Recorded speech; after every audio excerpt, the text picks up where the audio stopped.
Bonjour et bienvenue pour ce nouveau décryptage. Aujourd'hui, la mission, c'est de disséquer notre article qu'on vient de publier et qu'on a coécrit sur un changement de cap absolument spectaculaire dans l'industrie du jeu de société. Ouais, un article qui a demandé pas mal de recherches d'ailleurs. Et on parle quand même de la métamorphose d'une des franchises les plus lucratives du milieu, Codenames. C'est ça, le jeu d'association d'idées que tout le monde connaît, avec ses manches de 15 minutes. Voilà un concept super épuré qui, du jour au lendemain, décide de muter complètement. Bon, décortiquons tout ça. Le 3 mars dernier, il y a cette annonce de Codenames Critical Role Adventures qui tombe. Et là, c'est le choc. Je veux dire, une gestion d'XP dans Codenames. Ouais, ça surprend. Mais comment c'est censé marcher? On se retrouve avec un écran de maître du jeu, le lancer d'un D20 personnalisé et même des fiches de héros. Exactement. Des fiches pour jouer des persos comme Vexalia, Grog ou Jester. Et c'est important de noter que les auteurs, Vladiash Vatil et Félix Podlesny, ont catégoriquement refusé le reskin paresseux. Ah oui, il n'y a pas juste un changement d'image, quoi. Non, c'est pas un plaquage de thèmes basiques. Ils ont vraiment pondu 3 véritables campagnes coopératives. Et du coup, on peut se demander pourquoi investir autant d'efforts et risquer de casser une formule qui marche si bien. Ce qui est fascinant ici, c'est vraiment le contexte industriel qu'on a décortiqué dans notre article. Et je tiens à préciser qu'on rapporte ces faits avec une neutralité absolue, hein.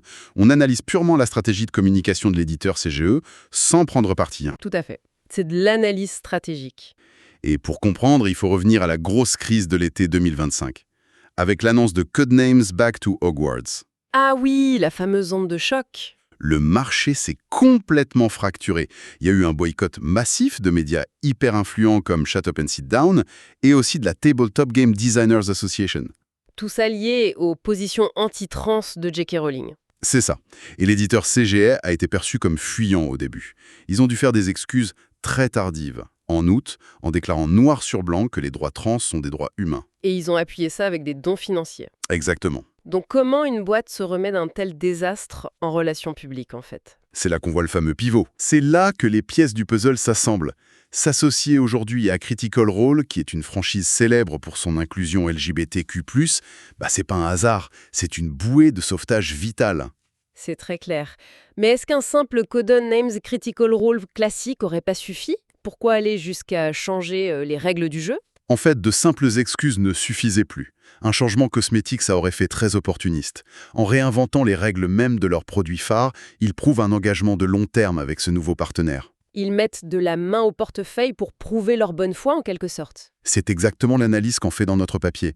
Le temps de développement, c'est de l'argent. C'est vraiment un cas d'école de gestion de crise par le game design. Mais du coup, le véritable test de tout ça, ce sera purement commercial. Oui, à la Gen Con 2026. Sachant que la fenêtre des précommandes se referme très bientôt, le 10 mars, la grande question qui reste en suspens, c'est de savoir si le public familial de Codenames aura la patience de s'adapter à une mise en place de rôlistes.